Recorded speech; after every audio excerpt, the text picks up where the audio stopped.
এখানে একজনও বলতে পারবে না আমি এই জীবনে যতদিন নামাজ পড়ছি একদিন হইল 2 মিনিটের জন্য কোন ওলামার কাছে যায় আমি বলছি হযরত আমার 2 রাকাত নামাজ দেখা দেন, আমার 1 রাকাত নামাজ দেখা দেন, যে এটা ঠিক আছে কিনা, আল্লাহর রাসূলের নামাজের মতো কিনা একটু দেখা আপনি সত্যায়িত করে দেন।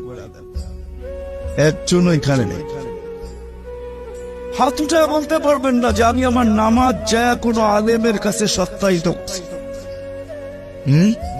কতজনই তো কুমিল্লা পাওয়া যাবে 6 মাস পর পর সিঙ্গাপুর, বৎসরের মাথায় তো যাই যায়। কেন? ফুল চেক আপ করে আসি শরীরটা কোনো সমস্যা হইল কিনা দেখার জন্য। প্রতি বৎসরে যদি আপনার শরীরটাকে চেক আপ করতে হয় তো জীবনে কি একবারও নামাজটা চেক আপ করার দরকার ছিল না?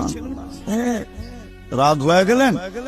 কুমিল্লার মানুষ রাগ হয় না, কিন্তু জীবনে তো একবারও নামাজটা চেক আপ করার দরকার ছিল। জীবনে তো একবারও আমার সূরাগুলা চেক আপ করার দরকার ছিল।